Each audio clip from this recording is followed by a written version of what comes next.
Today we are concluding our series, The Second Mile. And before I dive into things, I want to first of all welcome you. Thank you for being here. And I want to give a special welcome and shout out to those who serve in our military. Would you help me welcome those who serve in our military here?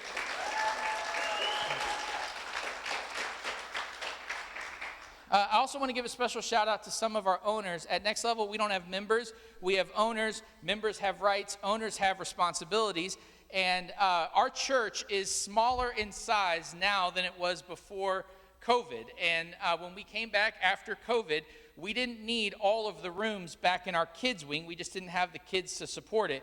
And so the last room down our kids' wing unintentionally became a junk room. And I absolutely hated that it was a junk room. But it was like the room where everyone and their mom, people didn't even go to our church, were putting their junk in there. I was like, how do people know about this?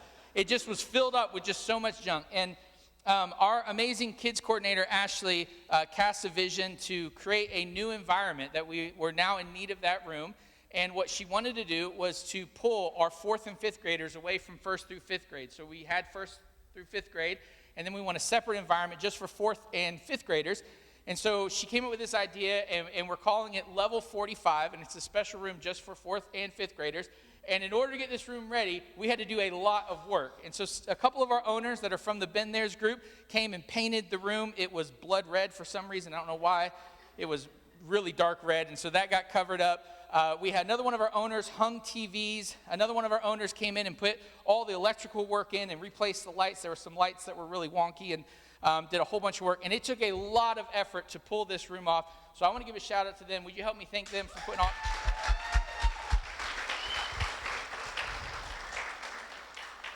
And today's a big day for our kids' environments. They're all leveling up. They're moving up to the next grade, and our 4th and 5th graders will get to experience a room designed just for them. And today we're concluding our series entitled The Second Mile. And the second mile is one of our church's core values, and this is important to us because it helps people see what we believe. The truth is that people are going to care a lot less about what you say. They're going to care a lot more about what you do. And if you want to know what someone believes, watch what they do. Because let's just be honest, we're all a lot of talk. We all say a lot of things. We say we're going to do a lot of things. We say we're going to accomplish a lot of things. But if you really want to see what someone believes, watch what they do. And if you're here today and you're a Christian, you are called to go the second mile. This is the way that we open the doors to a lost world. This is the way that we start conversations. This is the way that we make a difference. It's by going the second mile. And I've shared this every week in this series. This 100% was inspired for our church because I used to work from Chick-fil-A. And their mantra is, we go the second mile. And the owner-operator, he's like the president of Chick-fil-A, Cathy, his dad started Chick-fil-A. He says this: if you want to make a difference, step over the line and into that second mile, because magical things happen there. There's joy and fun and reward in the second mile. The second mile is where the magic happens.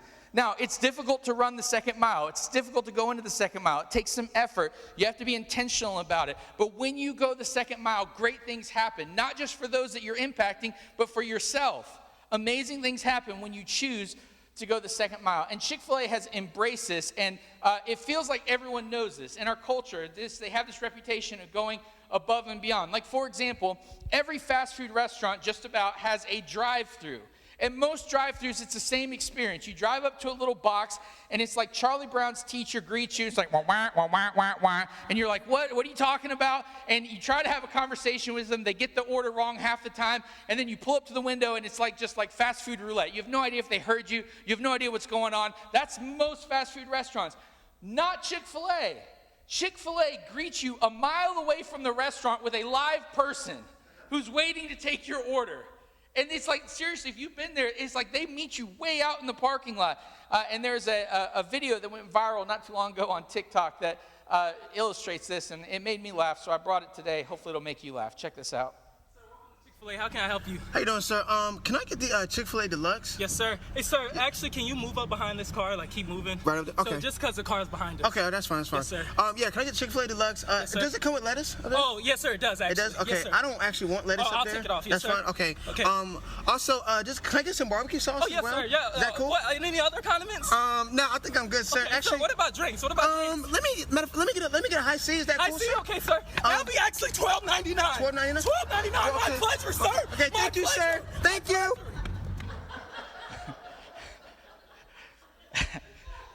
It's funny because it's kind of true. Like, if you've ever been Chick-fil-A, it's kind of like that. And so if this is good enough for Christian chicken, I think it should be that much more for those of us that call ourselves Christians. The local church should be the place where people model Christ's commands. And the local church should be the place that is producing Christians who are going the second mile. The church should be known as the hardest working, the most trustworthy, the people who go above and beyond. We should be known for that, just like Chick-fil-A. Because Chick-fil-A started this second mile thing because of their understanding of Scripture. And so if it's good enough for them, it should be even better for us. And today, we're going to conclude this series with a verse that has a little bit of controversy around it. It's in the Bible, so I think if it's in the Bible, we should address it. I don't think we should hide around it or skirt around it or read around the things that make us uncomfortable. I think we need to address it. I think we need to talk about it and see what it says.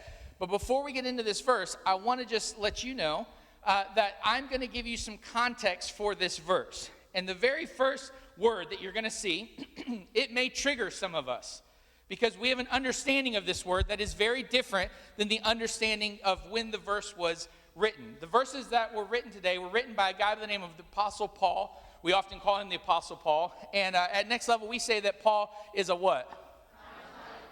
Primetime player. And Paul writes to some of the earliest Christians. Excuse me. There's some issues going on in the church, and he writes to address it and to give some vision and to kind of align them and help them get on the same page. And he gives this list of like household codes, and he goes through husbands and wives, and he goes through children, and then he goes to a group that this is where the controversy may stem from. So with that understanding, let's dive into Colossians 3:22. Starts off by saying, slaves, obey your earthly masters in everything. Now let's stop there for a second. That word, slaves, that is the word that can be triggering. It can be a word that's like, In fact, a few years ago, we did a series called Questions for Christians. And it was based off a survey where someone interviewed and surveyed non-Christians and said, what are your biggest issues with the Bible? And the number one answer that surprised me, the number one answer that people gave, is that they believe that the Bible supports slavery. And they said, why would we want to be a part or understand or believe in the Bible if the Bible is advocating for slavery? Now, there's some things that we need to understand about this. This slavery verse is not talking about or did not have in mind American slavery. It was a very different process. But even with American slavery, for just a second, American slavery was absolutely horrific. It was horrible. It was evil. But what I don't think gets talked about as much is there were just as many, if not more, Americans who believed that the Bible was against slavery and decided to fight against it, as there were those who used the Bible to support slavery. Were there Americans who said, the Bible says this about slavery, and that's why we should have slaves? Yeah, there were. But just because somebody uses the Bible to do something evil does not mean that was the Bible's original intent. The Bible had a very different intent than what those primarily in the South in America did. And here's something that I don't think gets talked about enough. America did not invent slavery. Slavery's been around since the beginning of time. The very fact that America fought a war against its own people to try to end slavery was a revolutionary idea. Everyone had slaves at one point. Now, the slavery in America, it was evil, it was horrific, it was horrible. I'm so glad they fought this war. But did you know that in Mauritania, Africa, slavery didn't become illegal until 1981? That's 120 years after America. So when you think about, America was so horrible, I can't believe they did this, Everybody did it. And it doesn't justify it. It doesn't make it right. But that's just the world we lived in. America was one of the first leaders who said, hey, this is wrong. And if you go and research history, a lot of the Americans that started pushing back on slavery did so because of their understanding of the scriptures. Because the scripture says that every man and woman is created in the image of God. And they were like, if that's the case, we can't treat people this way. And the scriptures say, hey, you are to love your neighbor like you love yourself. And so there were Christians who were like, hey, we can't do this. We can't say we love our neighbor if we're treating them like cattle in some instances. But in Paul's day and age, when he wrote about slavery, it really is a bad interpretation. That word has such a cultural context for us as Americans. What they should have translated that word is bondservant. Because it's a very different system. Now, it doesn't mean it was a good system. It doesn't mean it should be celebrated. But in Paul's day and age, there was no welfare system. And so if you were poor and you were starving and you didn't have a way to feed your family, an option was to become a bond servant, which meant you would have meals and you basically would work for your living and you would work for someone. You were like an indentured servant. And there were many people in Paul's day and age who couldn't provide for their family. And so you had two options. You could try to take out a loan if you had the resources to take out a loan, and then you could start a business or do something with that loan. But if you couldn't pay back that loan, you became a bondservant to whoever you owed money to. And if you didn't want to take out a loan or you didn't have those resources, in order for you and your family not to starve, you would enter into slavery, bond servants. And so you were working with someone. Now, how do we know this is very different than slavery in America? Well, number one, it wasn't based on race. People weren't slaves because of their race. They weren't kidnapping people and pulling people into a place to do their work. This was a system that the world operated under. We also know that it's very different than the American slavery because as a bondservant, there were many instances where you could work your way out of slavery. That if you worked long enough and worked hard enough, you could pay off your debt and you could enter back into the free world. I don't know if you know this or not, but it is estimated that 30% of the population was slaves in Paul's day and age. 30%. Because it was the system that they used. And in Paul's day and age, something specific, an issue was happening in Christianity, in the churches. And the issue was Christianity was spreading all throughout the world and was spreading all throughout the Roman Empire. And all of a sudden you had, in the same church, you had those who were bondservants or slaves with their masters. And they were together in the same room. And they were seeing each other as equals. And because of that, the slaves were losing kind of their fear of authority. They weren't treating their slave like their owner like a boss. They weren't treating them like with respect. They were like, that's my boy, that's my buddy. I can slack off around them.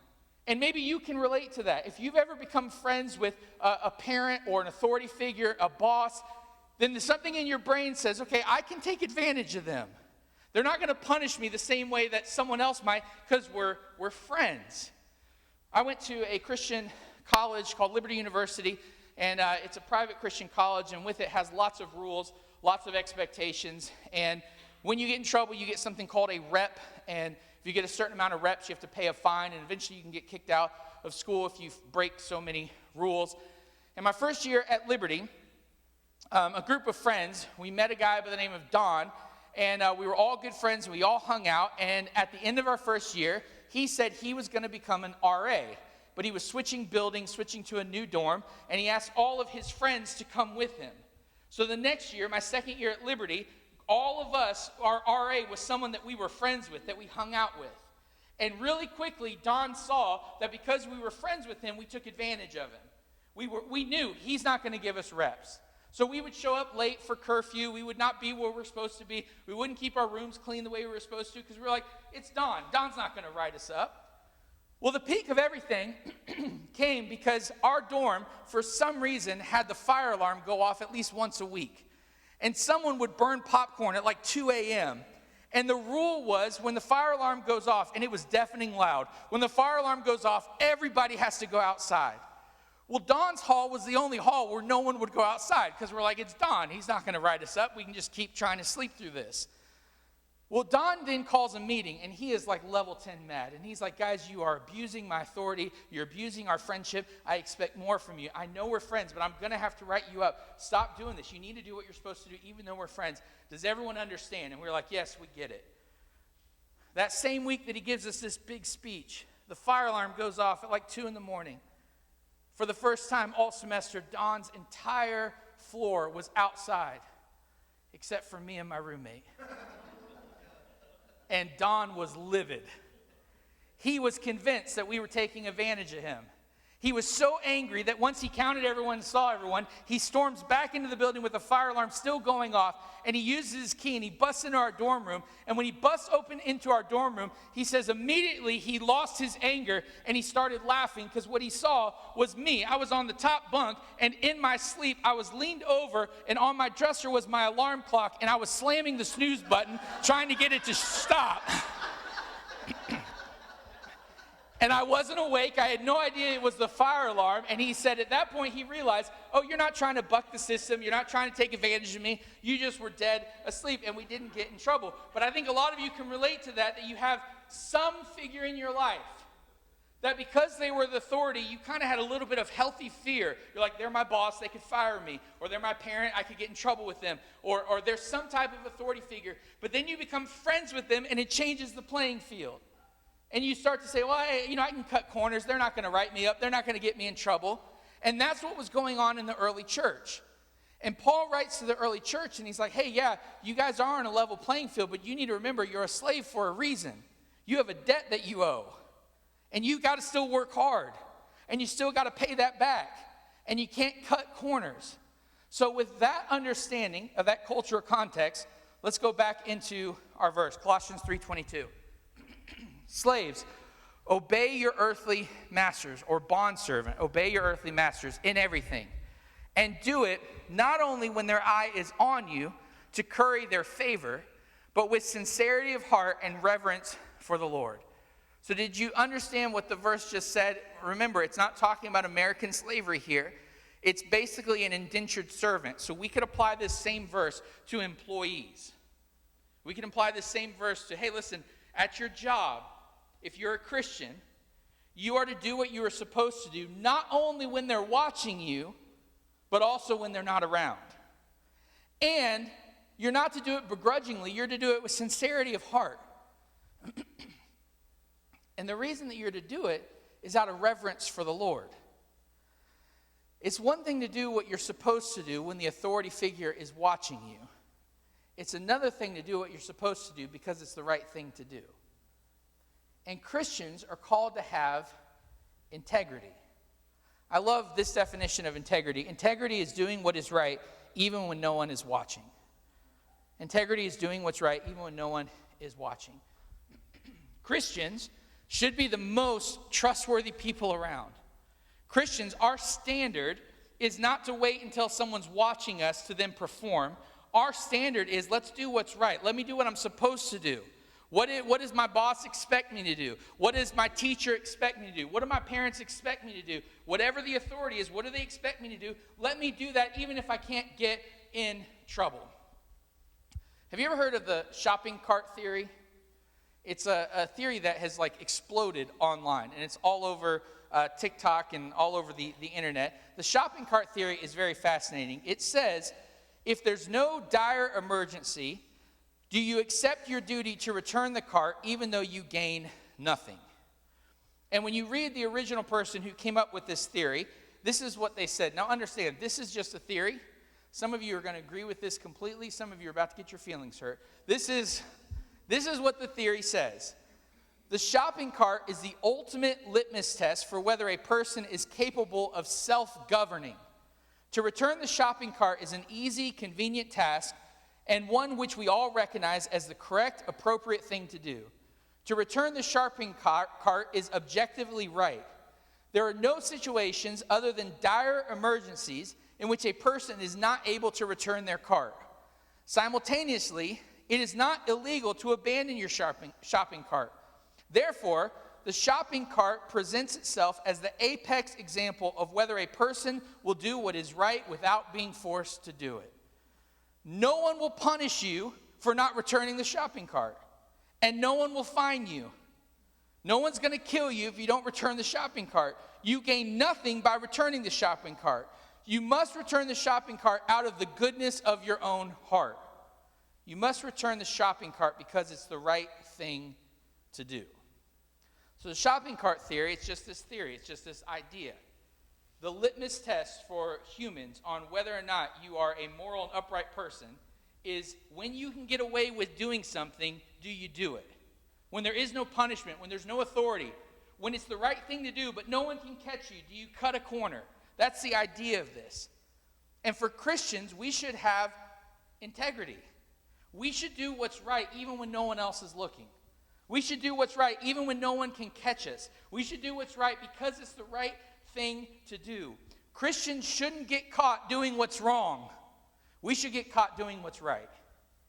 When your boss just walks in and sneaks in, it shouldn't be like, oh yeah, I was working, I just stopped to get on Facebook real quick. It should be like doing your job. And they're like, wow, that caught you doing what you're supposed to be doing. Christians should have integrity. And Paul makes this strong stance here. If you're a Christian, then you should work hard. You should go the second mile. You should do what you were supposed to do. Not just when someone's looking, but because it's the right thing to do. Now, this is our motivation. Look at what Paul says next. Colossians 3:23 through 25.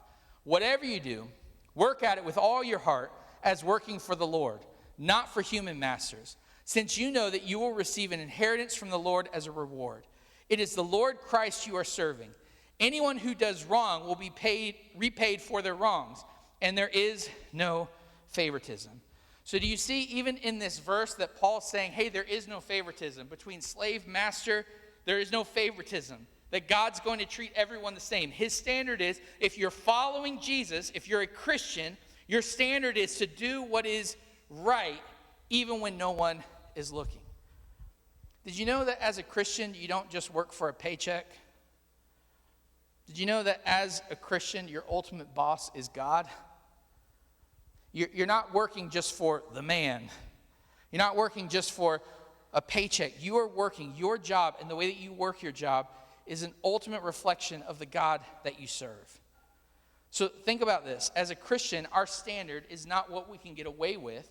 Our standard is not what is everyone else doing. This is our standard. Look at it with me once again. Colossians 3:23. Whatever you do, work at it with all your heart, as working for the Lord, not as human masters. So it's not just that we're to have integrity, but we're to work with all of our heart. Can I just tell you that when I look at the job force in America today, there's not a lot of people that are working with all of their heart. There's a lot of bare minimum. There's a lot of like, we're just here for a paycheck. Chick-fil-A stands out because their employees actually show up and have a decent personality. Christian, you don't have to work at Chick-fil-A to have second mile service.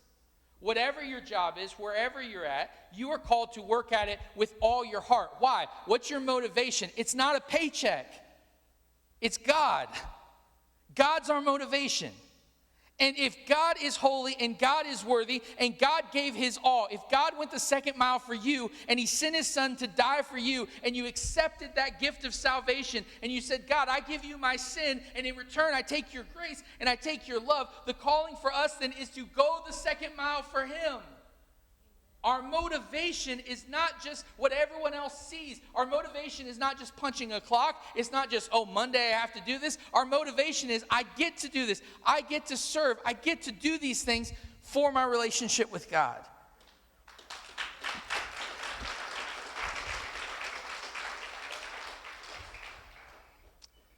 And ultimately what Paul is addressing here is not a discipline issue. It's a heart issue. That when we have a bad attitude, when we don't give our all, when we don't go above and beyond, it's because there's something going on in here. There's some selfishness. There's something that's like, I don't really want to do this. I don't have the motivation. But the truth is that when someone has your heart, you give your all. You don't have to be motivated to go the second mile when someone has your heart. You just do it because you're like, oh no, I love this I love this person. I love this thing so much. I want to give above and beyond. I don't want to cut corners. I want to give it with all my heart. So let's try to be practical and apply this to the local church. If our standard as Christians is to give our all in everything that we do, not because someone's watching us or not because someone's keeping us accountable, because ultimately we do it for God, what is your standard when it comes to the local church? For us, one of our core values is that we go the second mile. And the reason that this is a core value for us is that Christians, overwhelmingly in America, tend to take the church for granted. It's going to be here every week. And because it's going to be here every week, we don't treat it like a prized possession. We just kind of show up. We treat it like, maybe I'll be there. I'll stay up really late on Saturday, and if I sleep through the service, no big deal. At least I checked the box and I came. Did you know that when the Bible talks about the church, it talks about that the church is the bride of Christ? I don't know about you, but when someone neglects my bride, I get bothered by it. And when someone says that they love my bride, but they're not kind to her, they don't prioritize her, they just treat her like she's any old thing, like my feathers get ruffled. I'm like, what in the world? Like, that's my wife. You say you love her, you should treat her like you love her. It's the same thing with the local church. Here's a question that I want you to ask, rhetorical question. You don't have to answer it right now. Am I giving God my best at church or my leftovers? Am I giving God my best at church or my leftovers? And that's a question that only you can answer. If our standard is to give our whole hearts and to do it not because a pastor asks us to do it, not because it's the right thing to do or we're pressured to do it, if we're to give our whole hearts to things because we're doing it unto the Lord, the question is, am I giving my best? Or does God just get my leftovers?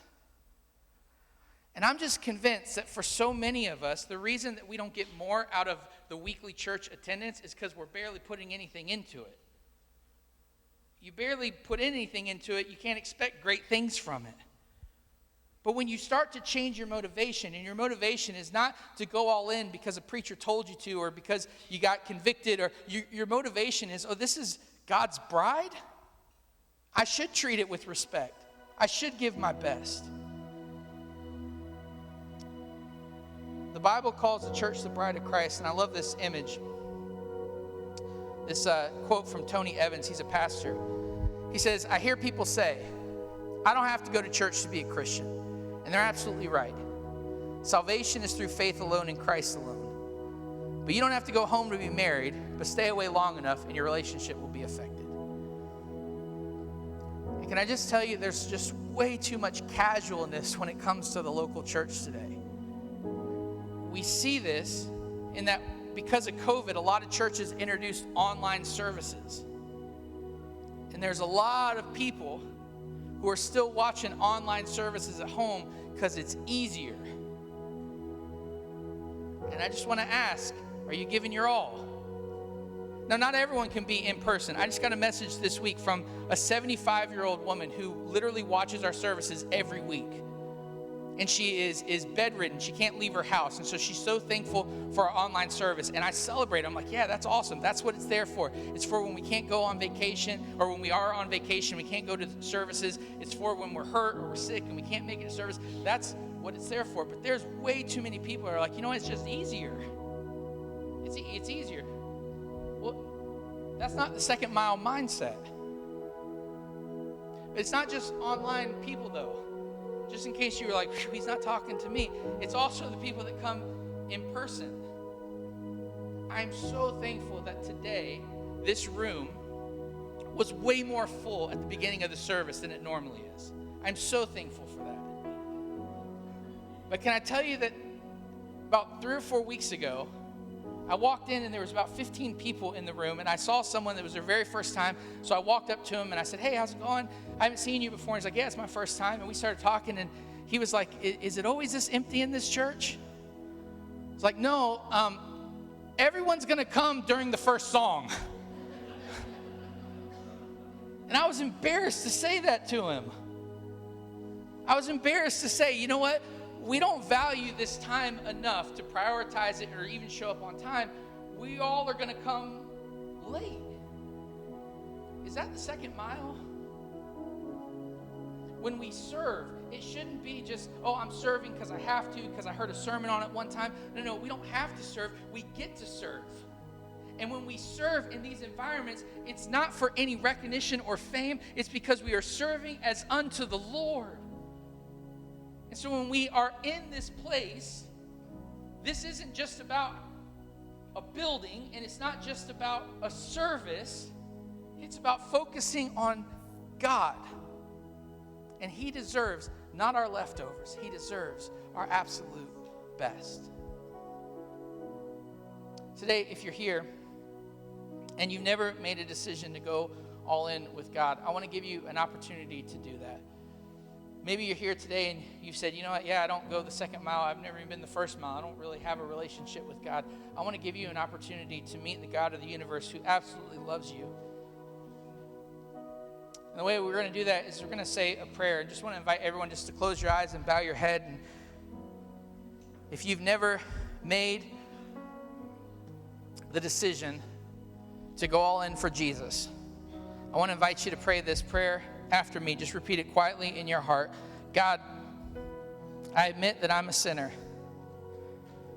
I admit that I'm selfish. And God, I thank you that you sent your Son to die for me. I accept the free gift of salvation. I ask that you would enter my life and that you would help me to live for you all the days of my life. And I ask this in Jesus' holy name. Amen.